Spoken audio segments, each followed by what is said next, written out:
Apps can do a lot of cool things. You could order dinner, gamble on your favorite team, and track your health. You could even get a mortgage. One click and you can be approved. I'm not sure by who or what country they're in. You deserve more from the mortgage industry. At AnyMac Home Mortgage, we believe in the need for live human interaction during a very complex process. The kind of service and guidance which an app simply can't provide. Our customers are more than credit scores and income documents. They're individuals and families who live in and strengthen our communities. Their story is our story, and that story begins in a home. Chris Sawyer is an expert on providing superior customer service and in meeting the mortgage needs of current and future home buyers. With over 18 years of experience in the industry, Chris is able to help customers migrate through the home buying and home financing process by using his wealth of knowledge as a well-qualified mortgage professional. And best of all, Chris is located in Cromwell, Connecticut, where he has helped hundreds of clients in Connecticut, Massachusetts, and Rhode Island make their dreams of home ownership a reality. Visit chrissawyer.any-mac.com. Email him at csawyer@any-mac.com or give him a call, 860-878-8730. Chris Sawyer, NMLS number 39345, corporate NMLS number 338923. AnyMac Home Mortgage is an equal housing lender. American Neighborhood Mortgage Acceptance Company, LLC. DBA AnyMac Home Mortgage. LoFi Direct. Connecticut First Mortgage Correspondent. License lender. Broker number ML 338923. Massachusetts Mortgage Lender and Mortgage Broker License number MC 338923. Rhode Island License Lender. License number 201128110L. Call for additional details. Jones on first down, wide open, it's Barkley, and Saquon Barkley will take it into the end zone. Your best ability is availability. Saquon Barkley, he's great when he's on the field, but the problem is since 2018, he hasn't been healthy for this team. Look at this, they lob it to him, he taps it in off the glass. How about that? Porter Moser, I think right now is the best coach in college basketball, hands down. Fins 2 for 3, he's done his part. Pitch is drilled to deep right field toward the pole, and it is gone. They don't mind not being what they were in the 90s as the best organization in baseball, because the Yankees aren't even close to the best organization in baseball. They're trying to be the Rays, and the Rays do this for a reason. Like, you're the Yankees.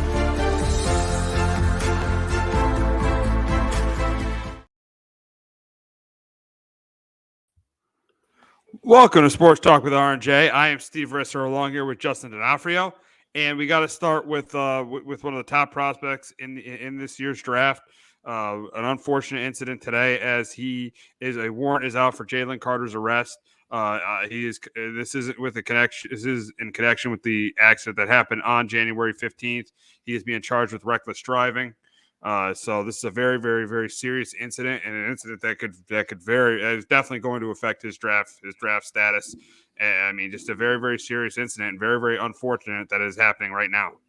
Yeah, it absolutely is. It brings up, I think, a lot of, red flags, because driving, it was reported too, he was driving under the influence of alcohol, and to be racing with that, it kind of shows that he had no kind of awareness to himself or others' lives, and that definitely brings some, big red flags. But yeah, it's a, sad story, and it's a huge mistake that's going to cost him a lot of money. Oh, I think it will. I think he's definitely dropping. I think this is definitely going to affect his draft status. I can't see how it's not. I can't see how a team's going to trust a guy like this. And trust somebody like this. That's NFL teams. They are big on character, especially before the draft. And this happened at the wrong time for him. The timing could not have been worse for him. I mean, to have this happen right before the combine, when there are teams there who are going to interview him, and this happens. Let me tell you right now, in my opinion, he's definitely not going to be a top 10 pick. Justin, how do you think it's going to affect what's going to happen with him in the draft? Yeah, it definitely won't. I think it kind of depends on kind of the charges and kind of what happens after. Like, I could see, maybe if he gets off with bail or misdemeanor or something, maybe he drops later in the first round. If it's something more, maybe he drops out of the first round entirely. It's going to be very interesting to see what kind of follows next and what comes next out of the story, and kind of, what happens. But yeah, it's it'll be interesting. I think it's something, is there one team out there that really wants to take a chance on him and thinks that this is a one-off, or are there going to be a lot of teams that kind of say, I don't really want anything to do with him right now, and we're going to pass him up? So I think it all kind of depends on what the GMs and coaches kind of feel like, after the interviews, after kind of, in the following weeks to kind of see how this story unfolds. But yeah, I think it could be somewhere from outside the top 10 to being outside of the first round. Just kind of depending why. It'll be interesting kind of the next few weeks kind of unfold for him. Absolutely. Yeah, I could see out of the first. I think he's going to be taken in the first round. I definitely don't think he's going to be taken in the top 10 now. But I could see him not being taken in the first round. I think he's going to be like a late first round pick. That's my projection right now. Yeah, I'll go late first, early second round at the moment. But it'll definitely be kind of interesting. Yeah, if who ends up taking him. Oh, absolutely. And now that we're talking about the draft, and earlier this week, the Bears said that they are thinking about trading this number 1 pick. But the big question is, after this news, does today affect what the Bears will do with that number 1, with the number 1 pick? Because the thing is a lot of they thought, all right, if we trade with like the Colts, if we go from 1 to 4, we're going to get our choice. We're going to get either Will Anderson or Jalen Carter. Now, looking at the way it is, it doesn't look like they're going to, if they trade from 1 to 4, that they're going to get Jalen Carter. So does this affect what the Bears do in terms of that number 1 pick? And this is a tough one, but I think it does. I think I would not be surprised if the Bears just stay at number 1 now and they take Will Anderson. Yeah, I'm with you too. I do think that is going to have a little bit of effect on what the Bears do on draft night.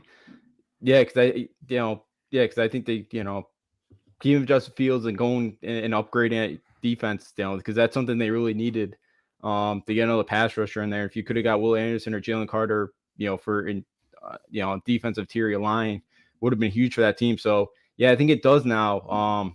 I think it definitely does kind of change the mind of the Bears, and we'll kind of see what they do with that now, and we'll see if they can maybe get on the 4. Maybe if they could drop the 2 or 3, and they know that the first 2 teams are going to take quarterbacks, they still take that chance and get Anderson the 3rd pick. But yeah, it'll be interesting to see what the Bears do with that number 1 pick now. Yeah, I mean, the only way they would get a top defensive player is if they trade from 1 to 2. That's pretty much it. I mean, trading from 1 to 4. I mean, is the Wilson kid? Is that kid from Texas Tech? Is he? I don't think he's on the level of Jalen Carter or Will Anderson. So that really the Bears' best hope now is just probably going from 1 to 2. And that doesn't get as good of a package as going from 1 to 4. So, I think this definitely throws a wrench, because we heard earlier in the week that the Bears were sticking with Justin Fields and trying to trade the number 1 pick, which was the right move. Justin Fields should absolutely be the quarterback, but I think this definitely going to change their thought process now, seeing what happened today. Yeah, it absolutely will. It definitely does kind of change the mind of the Bears, maybe.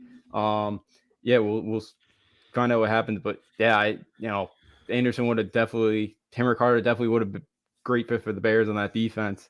But yeah, you mentioned too, you're not going to get as good as a package now, if you're only training back to number 2. So yeah, it does really change the minds kind of the Bears, and we'll kind of see what happens before now and draft night, and see kind of what the Bears are thinking, and they still end up trading or stay at number 1. Yeah. I thought for sure they were going to trade that pick. I thought for sure when they got that number 1 pick, they were going to trade it. But now, I don't know. I wouldn't be shocked if it's Will Anderson, number 1 overall. No, I wouldn't be either now. If they don't get the package that they want, and they think somebody else, if they, they don't get the package they want, I could absolutely see them taking Will Anderson number 1. Oh, absolutely. So staying in the NFC North, we got to talk about another team, and that's the Green Bay Packers and Aaron Rodgers. And this saga's been going on for almost 2 years, and it's going to be interesting to see what happens. Brian Gutekunst spoke yesterday at the Combine. He said that we got to see if Rodgers is the right fit. I think the way things are trending right now, I think that, obviously there's 3 things that are going to happen to Rodgers. He'll retire, he'll be a Packer, or play somewhere else. But the way things are trending, I don't think he's going to be a Packer next year. I don't think he's going to be with the Packers next year. I think, both sides are just not committing to each other. That's the problem. Rodgers isn't committing to the Packers. The Packers aren't committing to him. I wouldn't be. I think right now, if I had to pick the three options, him retiring, him playing with the Packers, or him playing with another team, I think in a couple of weeks we see Aaron Rodgers with another team. I think we see him with another team. The way things are going with the Packers are just not good at all. I think they're tired of it, and I think the Packers, and honestly, I think the Packers want to move on and play Jordan Love. Yeah, I don't. I'm there with you. I think they said, GM said yesterday too that they think Jordan Love's ready to start. Week 1 we'll see. But yeah, I think the Packers are kind of fed up with this. It's been going on for a couple off seasons now. He's not been easy to deal with. I know the Packers obviously tried to kind of, there was that big decision last year. Packers were trying to trade. They were trying to maybe try to trade him last year. They gave him that big contract. Be interesting because the Packers are kind of have to eat up, depending on where he gets traded to. It's going to be $40 million in dead money if he gets traded. So that's that's a lot of money. That's gonna be sitting there as their cap. But yeah, with the way things went last year, it just didn't seem like things are right, and it kind of maybe seems like it is time for Aaron Rodgers and the Packers kind of just move on from each other and just for how much longer Aaron Rodgers wants to play. Yeah, it just looks like it's done. And Gutekunst said after that 8 and 9 season, we got to reevaluate things. We got to reevaluate things. We got to reevaluate things. And the thing is this all goes back to that pick of Jordan Love. And to me, that pick made absolutely no sense at all. And I think that started the downfall of this franchise. I know, Jordan Love could become a really, really good player, but I think that pick really started the downfall of this franchise. Yes, Rodgers had those 2 MVP seasons that were really good, but last year, them finishing 8 and 9, they were disappointing. They could not keep because of this that Jordan Love draft pick and the whole Rodgers wanting out and everything that costed them keeping Devontae Adams, and that's why the Packers got off to a really, really slow start last year. I know Rodgers broke his thumb too. Rodgers hurt his thumb too. But still, the lack of experience at the receiver position was key to them having the season they had. And then obviously Rodgers not being Rodgers being the way he was, not working out with the receivers in the offseason. So I think all this stuff with the Packers goes back to them taking Jordan Love with that first round pick in 2020. Yeah, I'm with you because I think Rodgers lost a lot of trust in the organization because of that. And yeah, it doesn't seem like they've really been able to fix that, that relationship. And yeah, it's been that, again, it made no sense at the time that when everybody knew clearly you could have tried to get him another wide receiver or tried to just upgrade somewhere else and you go and get a quarterback in the first round. It didn't make a lot of sense. I don't think Rodgers very happy about it. And yeah, I'm with you. I think, part of it too is, Rodgers not working out with the receivers last year. I just think the relationship with the Packers since then, it's just been entirely broken. They really, I know they figured out the contract situation last year, but they gave him a lot of money to try to keep him around, and they kind of figured out a way to keep him. But yeah, I just think it's at a point where I just think it's time just to move on for him and start over and with Jordan Love and see what he's got. Yeah, I think the relationship is over. I think the relationship is broken between the two. You got a quarterback now. The thing is you have a quarterback. You got to. I mean, I don't know I think the Packers. Who knows if the Packers are going to exercise? They're probably going to exercise Love's 5th-year option. But you really now have 2 years to decide. If you move on from Rodgers, you got 2 years to decide if Love is your guy or not. And you can't decide. You can't make that decision with him sitting on the bench. Eventually, you're going to have to see him play. And the funny thing is this is very eerily similar to Brett Favre. Very, very eerily similar to Favre because Aaron Rodgers sat for 3 years, and Brett Favre went to the Jets. If you got traded to the Jets, this very easily could happen to Aaron Rodgers. Yeah, that's actually a good point. Yeah, it could be that'd be a weird kind of full circle kind of effect there. But yeah, we could totally see Aaron Rodgers going to the Jets. Love. I know we kind of saw that one start from him against Kansas City a couple years ago, but that was a short week. That was a tough ask for him. But yeah, we'll see if Love's kind of the guy. But yeah, for Rodgers, the relationship I think is broken. You have to figure out if Love's your guy because I think you have to give him at least 2. I'm like, like if for whatever reason Roger comes back, he plays the Packers, and the next season they end up trading him or he retires, and then you bring in Love for 1 year.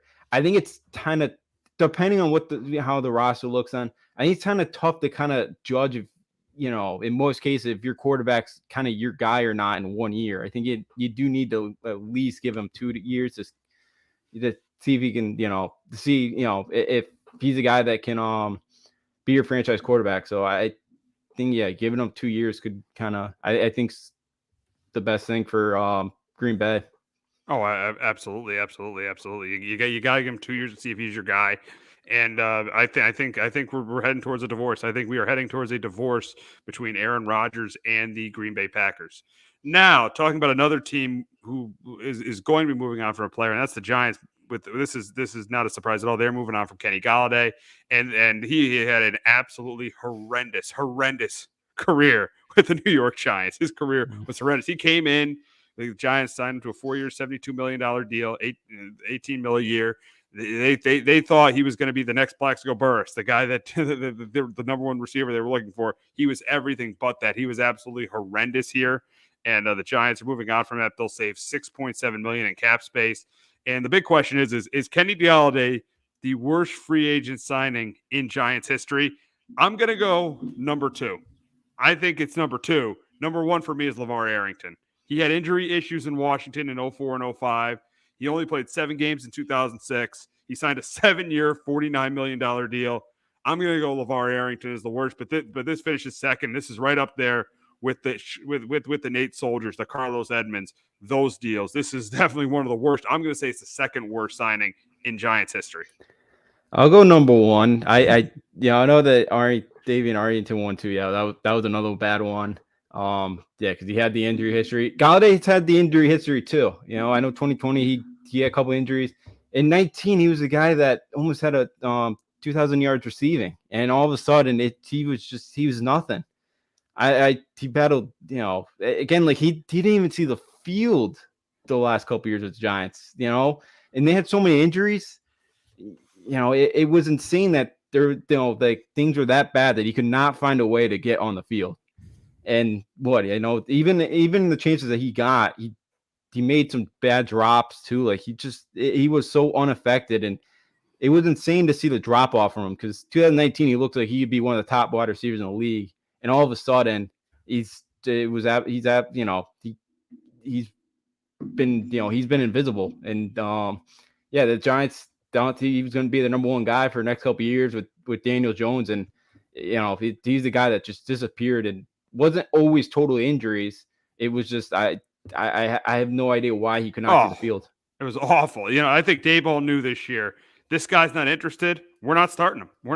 I don't care how much money we're paying him. We're not playing him. This guy's not interested. He doesn't want to be here. We're not playing him. Brian Daboll made that very clear. And the thing with Golladay is it's not like the Giants receiving corps was any good this year. No. It was hard not to start for the team this year, and he accomplished that. That's how pathetic he was in New York.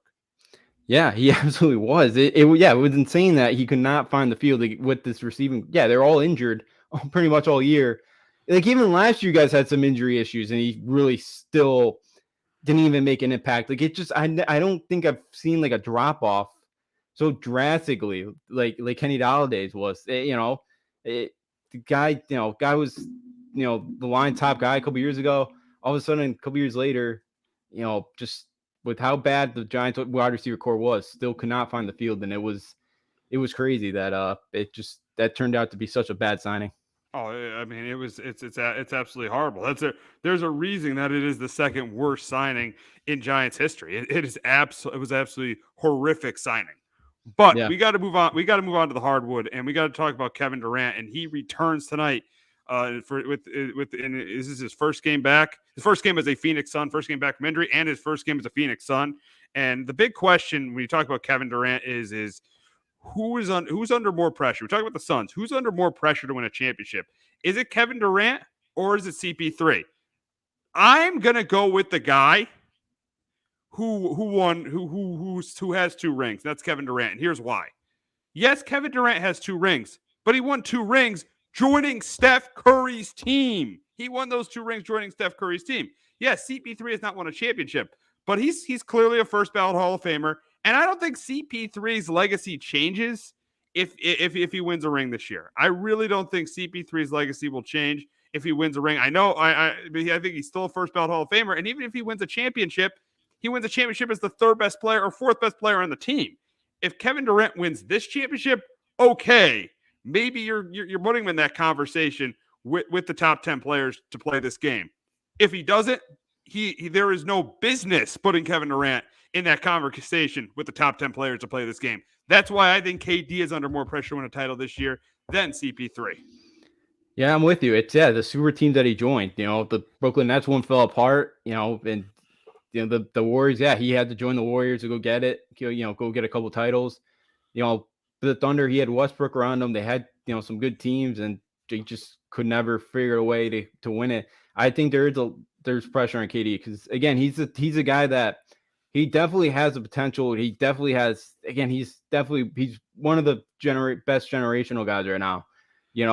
Without a question, he's been one of the best players in the league since he's entered, and he's been a guy that's kind of been mocked because he hasn't been able to kind of win himself. He had to go join a super team. He had a super team for a little bit there in Brooklyn. Things just never worked out. So I think there's a lot of pressure. And with CP3, I think he's been he's right up there as one of probably top 10, borderline top 5 point guards to play the game.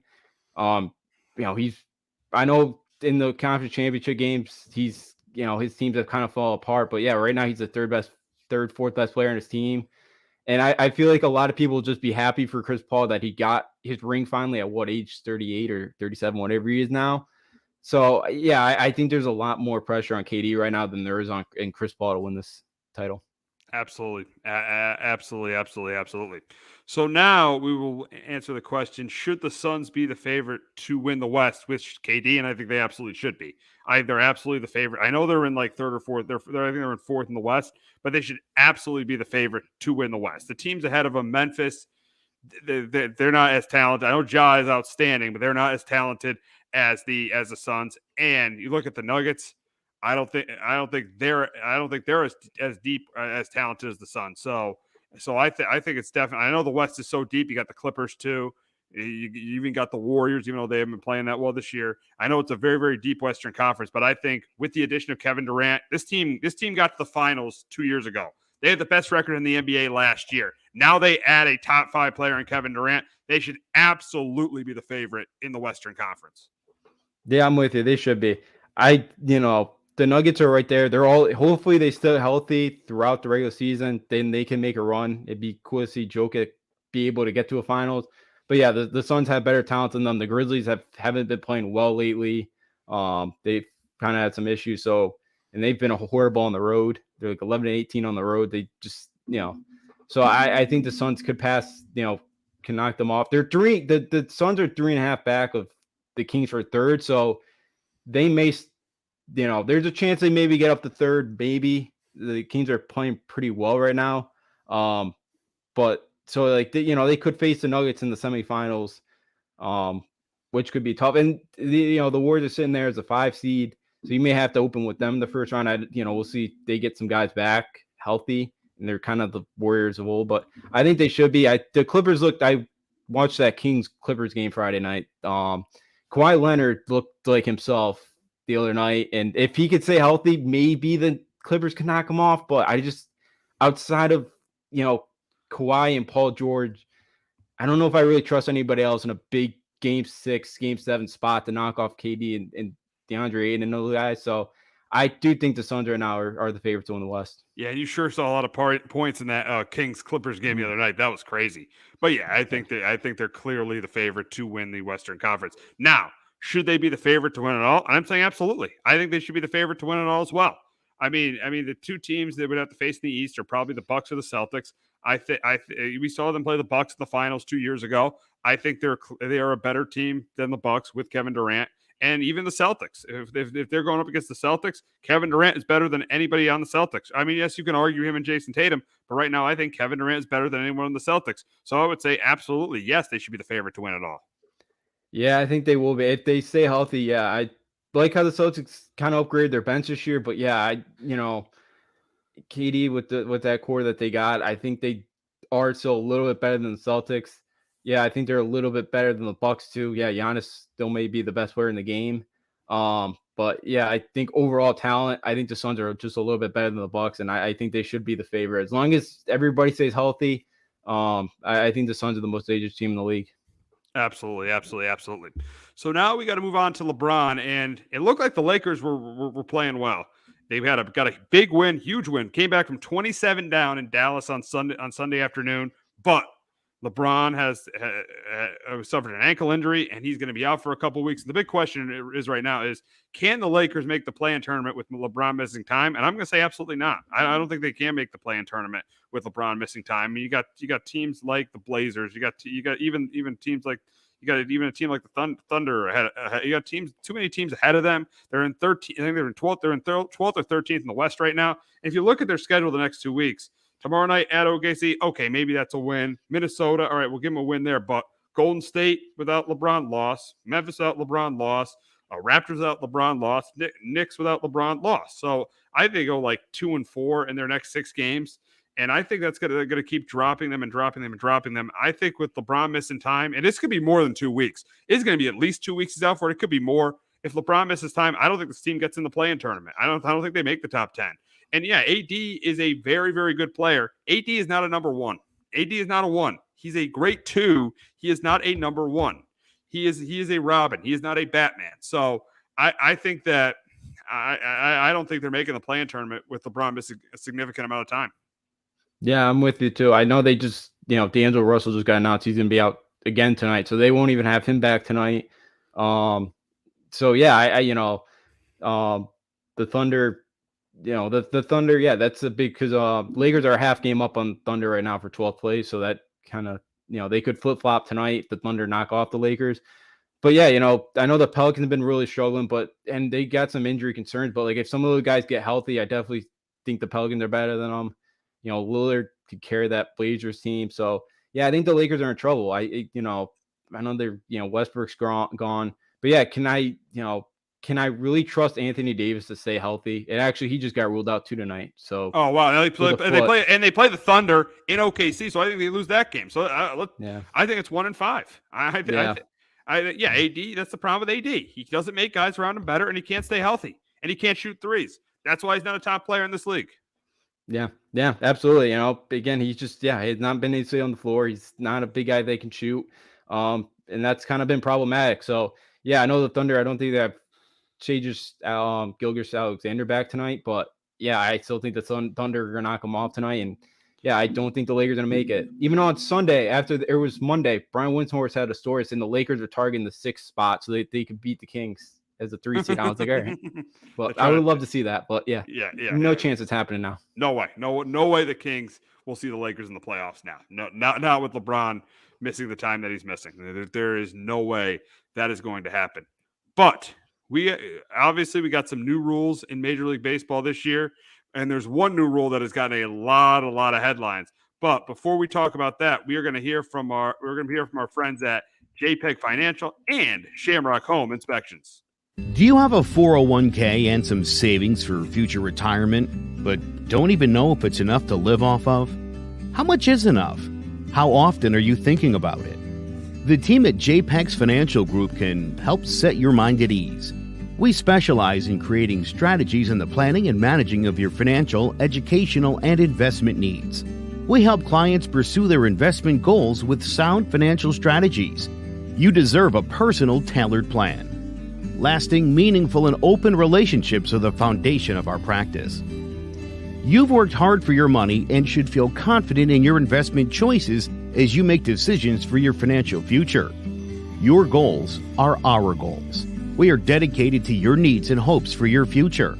Visit our website and give us a call at 860-430-5397. Securities offered through Raymond James Financial Services, Inc., member FINRA, SIPC. Investment advisory services offered through Raymond James Financial Services Advisors, Inc. JPEX Financial Group, LLC is not a registered broker-dealer and is independent of Raymond James Financial Services. JPEX Financial Group is located at 78 Eastern Boulevard, Glastonbury, Connecticut.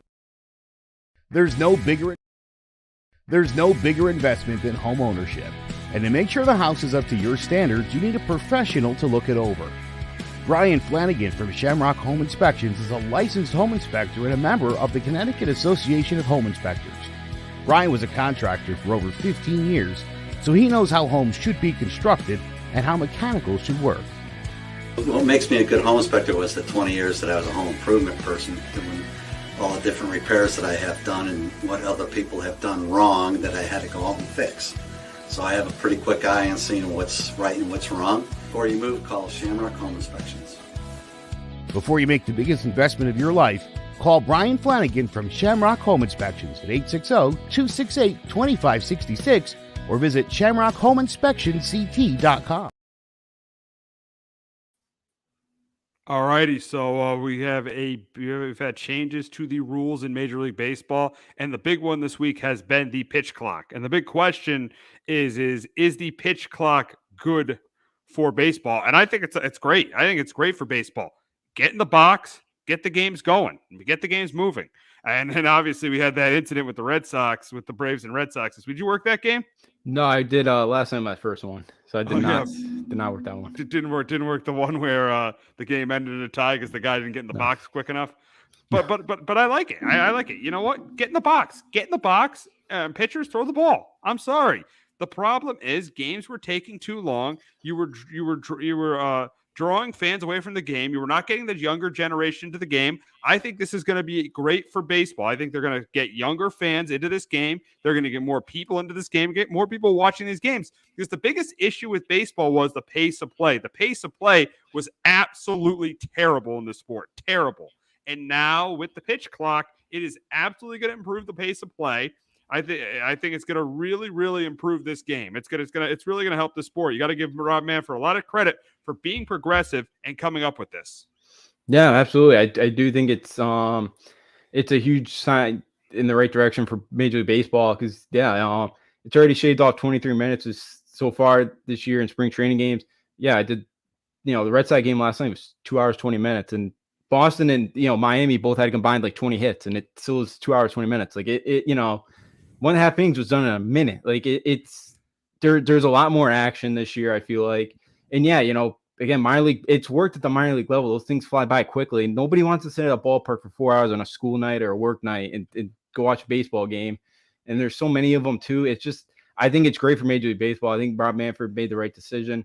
And I think too, for a lot of the guys now that are coming up, like they've gone through it in the minors as well, using the pitch clock and kind of having to be ready. So I feel like, within the first couple of weeks that this thing is going to, I don't think it's, I think it's going to be fine. I don't think anybody, I don't think we're going to see anything like we did with the Red Sox and Braves. That one was definitely a crazy one. But yeah, I think it's great for baseball. And yeah, Rob Manfred, he's not done a lot of good things, but you're right. He does get credit for this one. Yeah, I think this is the best thing Rob Manfred has ever done. These rule changes this year, no shifts, larger bases, so that'll have more. There'll be more scoring in the game, and then the pace of play is going to be a lot better. I think these rule changes are the best thing that Rob Manfred has done as commissioner. I think they've been outstanding, and I think this is a baseball season I'm very excited for. I think this is one of the most. I'm always excited for the baseball season. But this is one of the most. I think I'm more excited than I've been in a while for a baseball season to start. Because of these rules, because of this. And you talk about the minor leagues, how this started in the minor leagues. So the minor leaguers coming in, they're going to be ready for this. So this is a lot of people love these rules, really love these rules. So I don't see a lot of people not liking these rules. No, I haven't really seen a lot of pushback either, not even, so yeah. And I think it's a good thing. I think somewhat though, I think people under kind of staying like that I know, yeah, because again, it doesn't make any sense for some of these pitchers that they wait 45 seconds to throw a pitch, and it's just like you lose interest in that. And again, when it and a bat takes 5 minutes, it's just you get tired of it. So yeah, it's been good. I think that there hasn't been a lot of pushback. I think we'll see less and less of it as time goes on now, and guys get used to it more. But yeah, I think it's an awesome thing. The no shifts. Again, I watched the Mets and Cardinals on ESPN there. That again, I saw a couple of hits up the middle. It's like I don't know the last time I've seen a couple base hits up the middle. It's been 5-6 years. So yeah, the no shifts are good too. Like, yeah, the things that Manfred's done is really good for baseball. And I think it is right now starting to kind of head in a positive direction. And that's the first time we've really said that in a while. Like, so I think it's good. And hopefully kind of attendance and viewership goes up because of it. Oh, absolutely. It definitely has been the first time. We've been all over Rob Manfred. We've been all over stuff Rob Manfred hasn't done right. But you got to give Rob Manfred credit when he does stuff right. And this is absolutely something that he's done right. And I'm tired of hearing these traditionalists. Because I know a lot of people really like this, but there are the traditionalists out there that were like saying, oh, we're ruining baseball. No, you're not. They're making the sport better. They're making the sport a more watchable product. A more watchable product. You know, the problem is the way it was trending. It was becoming not a watchable product. It was becoming a product that was getting boring for the younger generation. Now they are thinking, they are being progressive. I don't want to hear the traditionalists, bashing this. No, this is definitely something that is making this sport better. Yeah, it absolutely is. Wasn't it like the 79 World Series or like somewhere in the 70s? There was like a game 7. It was like 10-9, but the game was over in like 2 hours. That's what you need. That's what you want. That's baseball's gold. That's what they want. They want an action. They want you to sit there for 2 hours, and they don't want you to take your eye off the product. They don't want you sitting there for 4 hours and pretty much watching it for half the time. No, they want you to sit there for 2.5 hours and not have your eyes off of what's going on. Yeah, absolutely. And that definitely helps. Like the minor league game, that's you really can't, the pitch, it's like 15 seconds and it's great. It kind of keeps you engaged and you're not kind of flipping the channel in between pitches trying to catch something else. So yeah, I think it absolutely is going to keep people engaged in that. And I think it's awesome. And the one thing will be, it'll be interesting because I know like the World Baseball Classic, they're not going to use a pitch clock for some of those pitchers that are pitching the World Baseball Classic. Maybe there's a little bit of or even the hitters too. Maybe kind of first couple of weeks, some of those guys that are playing over there, maybe you see them get a violation or two. Maybe just because I don't know how much they're going to use. Because I know some of the pitchers have said that they're just staying with their spring training, with their major league team, so that they can kind of work on the pitch clock and kind of get used to new rules. So, but yeah, I think it's an awesome thing for baseball. It's great to see because nobody wants to sit there for 4 hours, especially there's 162 games. No one wants to sit there for 4 hours and watch a game drag on. And you brought up the World Baseball Classic. That's the reason I won't be watching much. I won't be watching much of the World Baseball Classic because it's going to be the same old rules. Now with the new rules, I think it's going to be really good. And some of those players that need to adjust, some of these players that you think are going to complain about it, just adjust to these rules. You got to adjust. It's your job. Adjust to the rules. Yeah, absolutely. They absolutely. And, it shouldn't be much. I won't be watching the rest of the World Baseball Classic. It's a horrible time of year with March Madness. They're doing it right in the middle of it. But yeah, exactly. Yeah, but yeah, it's great for Major League Baseball that they're finally implementing this. And again, I think it's going to bring a lot more action without the shifts too. Baseball, I think, is going to be a much better product than it has the last couple of years. Yeah, I think this year we're in for to see one of the best baseball seasons in years. I think we're going to be in for that. I think we're going to be in for an outstanding season because of these new rules. But we got to move on to the big game in Chapel Hill as Duke faces North Carolina. North Carolina, according to Joe Lenardi, is one of the first 4 teams out of the tournament. You don't like that. No, Duke is playing well. They've won 5 in a row. They had a big game, big performance from Jeremy Roach last night. Got a win over their in-state rival NC State. So this game, though, I think is close and competitive. But I'm going to go with the team that needs this one more, and I'm going to go with UNC at home because I don't think Duke is a great team this year. I think they're good. They're not great. And obviously we know Shire is not Coach K. And then Carolina, yes, it's Herbert Davis has not done a good job coaching this year, but still, they got a lot of guys back. They have like 4 starters who played on that team that played in the national championship last year. So I'm going to go with North Carolina in this game. But you definitely did not like the fact that Carolina is one of the first 4 teams out of the tournament. No, because it's ridiculous that they have one quad 1 win and we're sitting there and they're North Carolina. That's why the ACC is mediocre at best. It's a team that has not looked good. They've looked good for the last week, and now we're gonna be sitting there again. It's just because it's North Carolina. Like if you put like Wake Forest in there, they're probably like the first 12 out. They're in that range, so that's why I can't stand it. North Carolina's not that good of a team. Because I got Duke winning this. Duke's starting to, I hate to admit it, but they're starting to kind of figure some things out. Roach has played well. Derek Lively's starting to kind of get in a groove too. And even and up to last Saturday against Virginia, I thought the only guy that was actually trying was Armando Bacot. I thought like everybody else just kind of quit. Caleb Love's got the longest leash I've ever seen a player have. I don't know, but I think Duke right now is a little bit better than the team. And I just think North Carolina, they've been shooting the ball better. That's kind of been that's kind of been, the shots have been falling for them finally. And Duke's defensively this is the best Duke's played defensively, I think, in the last like 5-6 years. They're really good on that end of the floor. I think they figure it out again. I think they, make sure that North Carolina stays out of the NCAA tournament this year. And I think Duke goes down to Chapel Hill and gets a sweep this year over UNC. Yeah, I could definitely see them winning that game. Does it bother you that Duke plays two bigs, though? They play Lively and they play Filipowski. Does it bother you that they play those two bigs? It's kind of an old school lineup there. No, I don't mind it. I kind of like it. I kind of like that they're going a little bit old school. Filipowski can shoot, which is very helpful. That's the one thing I do worry about. If Duke gets a smaller team, like Miami exposed that big lineup, that's where I could kind of say, yeah, maybe he should, in a game where they get like a 4-guard lineup, they're going to have a lot of problems guarding.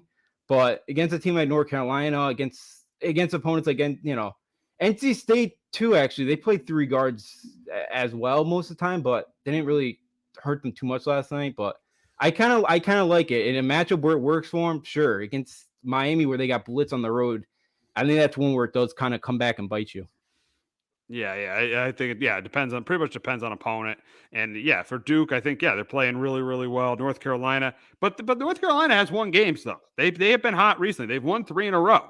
So, and they need this win. So I do think they get it at home in Chapel Hill. They've won 3 in a row, even though they haven't looked good. 2 of those 3 wins, they have not looked good. Against Notre Dame and Florida State, they have not looked good at all. The win that gives me a little bit of confidence is that Virginia win. Virginia right now is not Virginia just, they can't score the basketball. That was the problem. How long have we been saying that about Virginia? Yeah, I know. It's been a while, but I don't know. I'm like, they scored 48 against Boston College, Clemson. Virginia, that's pathetic. Yeah, that's horrible. So Virginia wasn't playing well. They played okay last night against Clemson, but I don't think Virginia right now, they're not playing good basketball either. Like, I'm not very high in Virginia right now. So I just think it's more the opponents that they've played. And yeah, maybe there's a little bit of desperation. Again, definitely is going to happen Saturday night. But I against a Duke team that's going to come out, obviously they want to get that sweep. They want to kind of get revenge from everything from last year. I just think Duke right now is a little bit better than Tar Heels. Yeah, we'll see. It should be a very, very interesting game Saturday night. If Carolina loses, one more question though. If Carolina loses this game, do they have to win the tournament to get in your opinion? For me, yes. For the bracket, for the committee, they probably have to get to the semis. I would think. It depends how the bracket sets up, because if they can kind of get one more quad win, I think the committee was going to love to put them in there.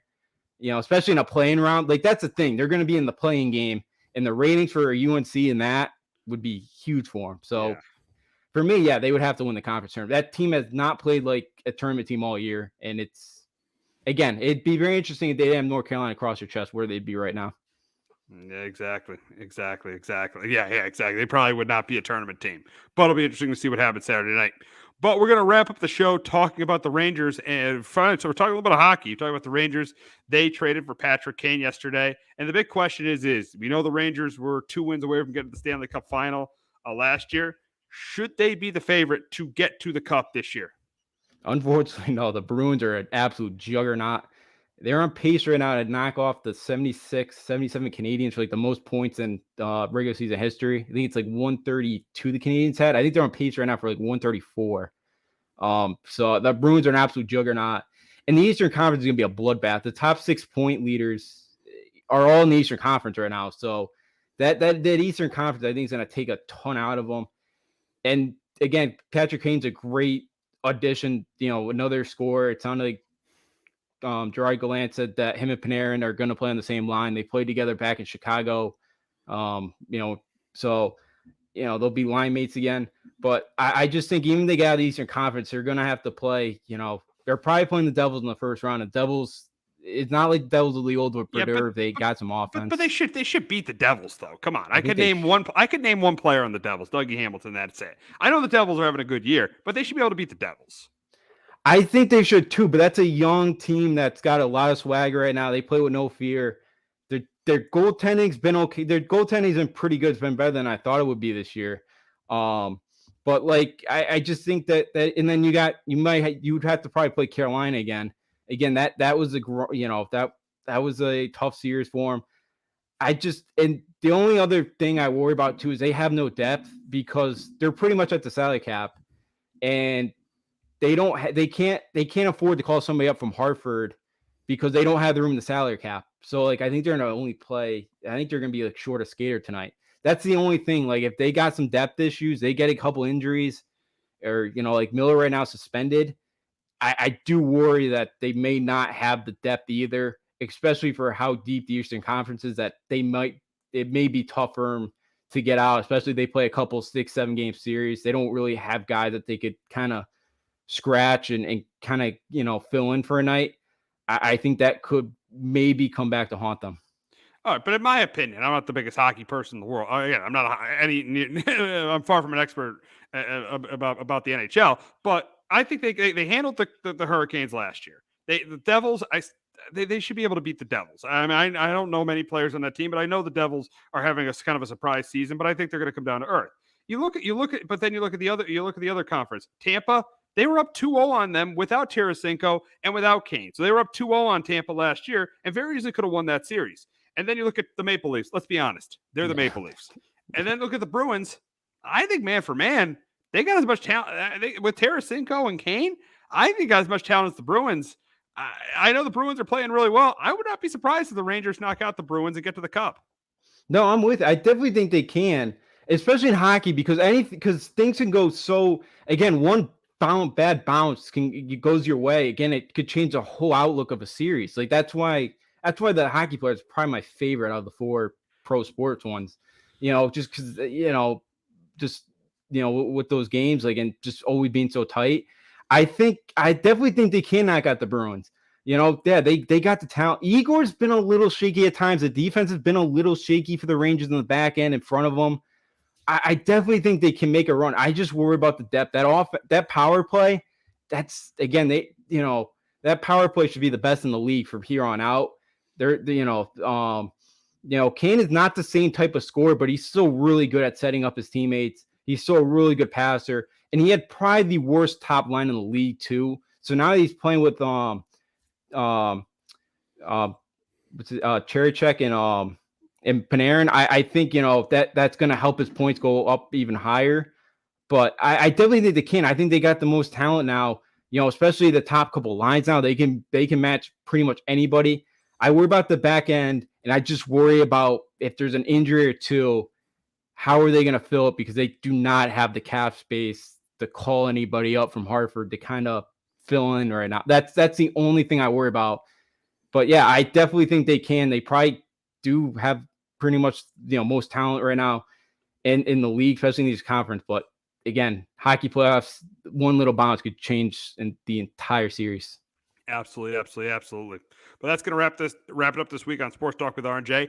A different day next week. We will be on Tuesday afternoon next week, as we'll be talking about the NFL franchise. We'll talk about because that's the deadline of the franchise tags in the NFL. So we'll be talking about that, and we'll be previewing the conference tournaments. Have a great weekend, everyone.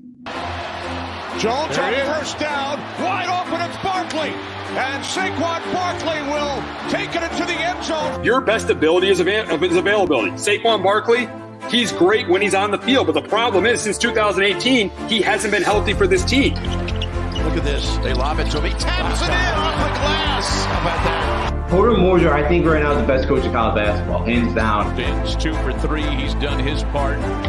Pitch is drilled to deep right field toward the pole, and it is gone. They don't mind not being what they were in the 90s as the best organization in baseball, because the Yankees aren't even close to the best organization in baseball. They're trying to be the Rays, and the Rays do this for a reason. Like, you're the Yankees.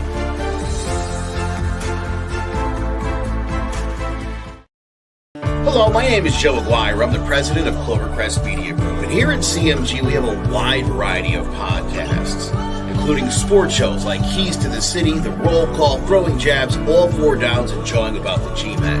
And great true crime shows like Sticky Week, Crimes and Consequences, Ivy League Murders, and Bird, the unsolved murder of David Eichmann.